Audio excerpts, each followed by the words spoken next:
کوئی شخص یقین کے ساتھ نہیں کہہ سکتا کہ اب حالات کا کیا رخ ہوگا، اس لیے کہ ظاہر بات ہے قرآن مجید میں مستقبل کے بارے میں خود حضور سے کہلوایا گیا، وَإِنْ أَدْرِي أَقَرِيبٌ أَمْ بَعِيدٌ مَا تُوعَدُونَ۔ لوگوں مجھے معلوم نہیں ہے کہ جس بات کی تمہیں خبر دی جا رہی ہے وہ قریب آ چکا ہے یا دور ہے۔ وَإِنْ أَدْرِي لَعَلَّهُ فِتْنَةٌ لَكُمْ وَمَتَاعٌ إِلَىٰ حِينٍ، اور میں نہیں جانتا، ہو سکتا ہے اللہ کچھ اور مہلت دے دے تمہیں اور کچھ اور آزمائش جو ہے اس کے لیے تمہارے لیے کوئی اور مہلت عطا فرما دے، ہو سکتا ہے۔ تو میں بھی کسی دعوے سے نہیں کہہ رہا، لیکن دو امکانات ہیں۔ امکان نمبر ایک کیا ہے؟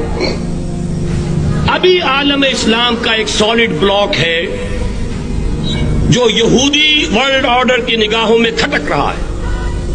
میں کھٹکتا ہوں دل یزداں میں کانٹے کی طرح، اگرچہ ان کی اسٹریٹجی کیا ہے، ایک ایک کر کے ان کے حصے بکھرے کر کے تیا پانچا کرو۔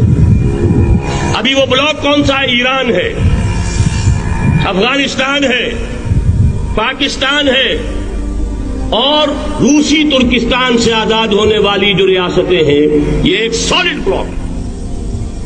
یہ عجمی مسلمان عربی نہیں، عربی گئے، یہ نوٹ کر لیجئے، اس لیے کہ عربوں کو اللہ نے فضیلت دی تھی، محمد ان میں سے تھے صلی اللہ علیہ وسلم، یہ رتبہ بلند ملا جن کو مل گیا۔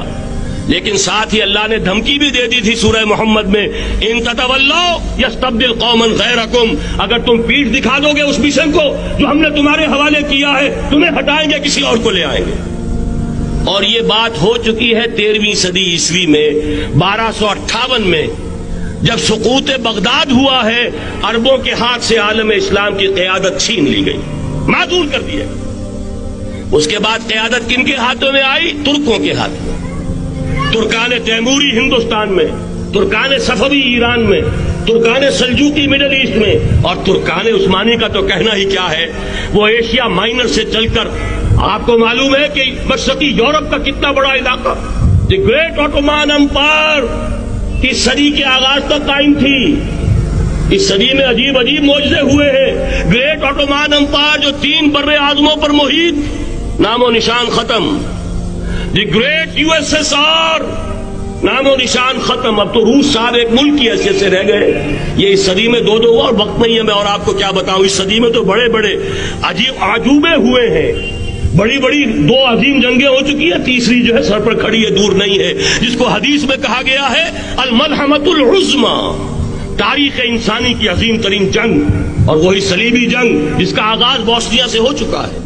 بہرحال اس وقت جو میں کہہ رہا تھا، ورنہ میرے پاس تو یعنی یہ کہ درد دل کہنے کے لیے وقت نہیں ہے، مجھے اپنی بات کو محدود کرنا پڑ رہا ہے، لیکن میں اب آ رہا ہوں اصل موضوع کی طرف، کہ ایک امکان تو یہ ہے کہ اس بلاک میں اسلام کا احیاء ہو،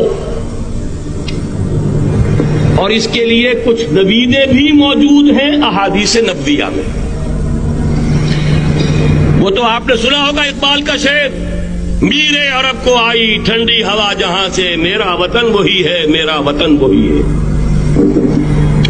حدیث میں آتا ہے یخرج ناس من المشرق یؤتون للمہدی، یعنی سلطان ہی، مشرق سے فوجیں نکلیں گی یہ جو کہ مہدی کی حکومت قائم کریں گی، اور یہ ہوں گے حضرت فاطمہ کی نسل ہی سے رضی اللہ تعالی عنہا، لیکن عالم عرب کے اندر پھر ایک طاقت بن کر ابھریں گے، باطل کی قوتوں کے خلاف جہاد کریں گے، لیکن ان کو مدد آئے گی 2 طرف سے، ایک زمینی مدد آئے گی مشرق سے، ایک آسمانی مدد آئے گی، عیسیٰ ابن مریم کا نزول، حضرت مسیح علیہ الصلوۃ والسلام جو زندہ آسمان پر اٹھائے گئے تھے نازل ہوں گے، اور در حقیقت ان 2 مددوں کے نتیجے میں پھر یہود کا قلع قمع ہوگا، اور یہی گریٹر اسرائیل ان کا گریٹر گریو یارڈ بن کر رہے گا، عظیم تر قبرستان بن کر رہے گا۔